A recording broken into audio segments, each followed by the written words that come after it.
PRP stand for platelet rich plasma.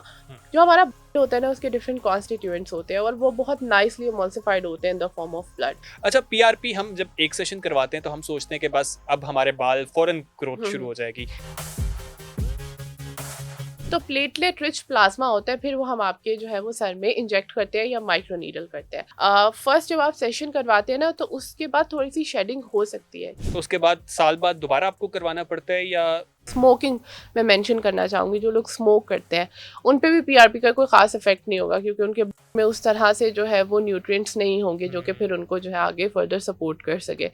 Simple PRP हो गई, PRP with micro needling हो गई, देन बायोटिन के साथ होगी, फिर बूस्टर्स की तो मल्टीपल फॉर्म्स।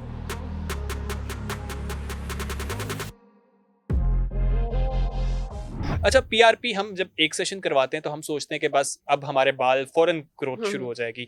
कितने सेशन कम से कम हमें रूटीन में करवाने चाहिए? अच्छा, पीआरपी पे वैसे डिस्कस नहीं हो कि पीआरपी होती क्या है, तो पहले हाँ, मैं पीआरपी वो भी बता दें। थोड़ा बता देती हूँ।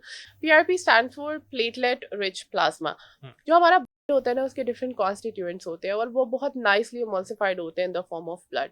तो हम जब उसको सेंट्रीफ्यूज मशीन में डालते हैं, एक सर्टेन स्पीड से जब हम उसको रोटेट कराते हैं ना, तो जो हीलिंग सेल होता है ना हमारी बॉडी का, प्लेटलेट, वो सेपरेट हो जाता है। चोट ठीक है। लगती है ना आपको, तो प्लेटलेट आता है वो प्लेटलेट प्लग रिकवर बनाने करने के के लिए लिए, उसको। रिकवर करने के लिए।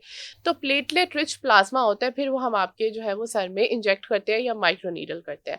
अब हेयर साइकिल 21 to 28 डेज का होता है। तो आइडियली आपको इस गैप से जो है वो अपनी पीआरपी करवानी चाहिए, और मिनिमम अगर आप स्टार्ट करें तो 3 सेशंस लाजमी करवाने चाहिए, क्योंकि फर्स्ट जब आप सेशन करवाते हैं ना, तो उसके बाद थोड़ी सी शेडिंग हो सकती है, क्योंकि जो एक टीलोजन फेज में जो आपका बाल होता है ना, उसने अल्टीमेटली गिरना ही होता है, वो ब्लड सप्लाई से डिस्कनेक्ट हो चुका होता है। पीआरपी उस प्रोसेस को जो है वो स्पीड अप कर देती है, ताकि उसकी जगह जो नया हेल्दी बाल आए।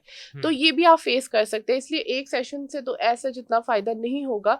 आप मिनिमम 3 सेशंस करवाएं, और फिर विद टाइम उसकी थोड़ी स्पेसिंग आप इंक्रीज कर ले, वो आपका डॉक्टर आपको बेहतर बता सकता है। ठीक है। और इसको एक दफा आपने अगर करवा लिया है, 3 सेशंस करवाए इकट्ठे, हम्म। तो उसके बाद साल बाद दोबारा आपको करवाना पड़ता है या अच्छा, वो आपकी कंडीशन पे है ना कि आपका कितना हेयर लॉस था। ठीक है। अगर तो आपको बहुत ज़्यादा हेयर लॉस था, तो आपको उससे ज़्यादा सेशन भी करवाने पड़ सकते हैं। प्लस ये कि कोई भी चीज़ आप एक्सटर्नली अगर उसको सपोर्ट कर रहे हैं, या आप एक्सटर्नल जो है वो ब्लड वेसल को की रीजनरेशन कर रहे हैं, तो अगर आपकी डाइट और आपकी वो बाकी हैबिट्स ठीक नहीं हुई हैं, फिर तो आप उस पर डिपेंडेंट ही हो जाएंगे। स्मोकिंग मैं मेंशन करना चाहूँगी, जो लोग स्मोक करते हैं उन पे भी पीआरपी का कोई खास इफेक्ट नहीं होगा, क्योंकि उनके ब्लड में उस तरह से जो है वो न्यूट्रिएंट्स नहीं होंगे जो कि फिर उनको जो है आगे फर्दर सपोर्ट कर सके।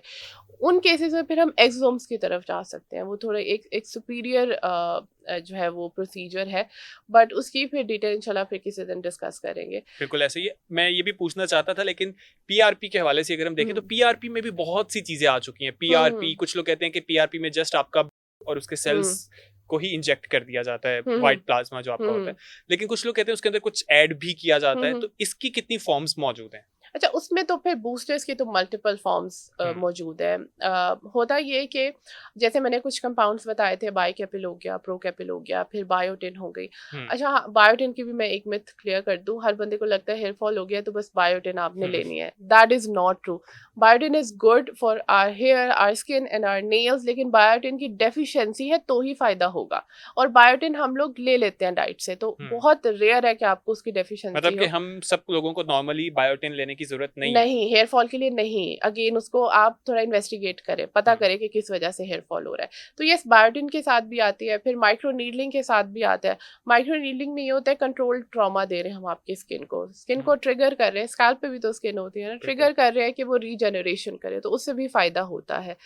सिंपल पीआरपी हो गई, पीआरपी विद माइक्रो नीडलिंग हो गई, देन बायोटिन के साथ होगी, फिर बूस्टर्स की तो मल्टीपल फॉर्म्स हैं। वो आप जितना फिर आप अफोर्ड कर सकते हैं उसके अकॉर्डिंगली फिर डॉक्टर रिकमेंड करता है।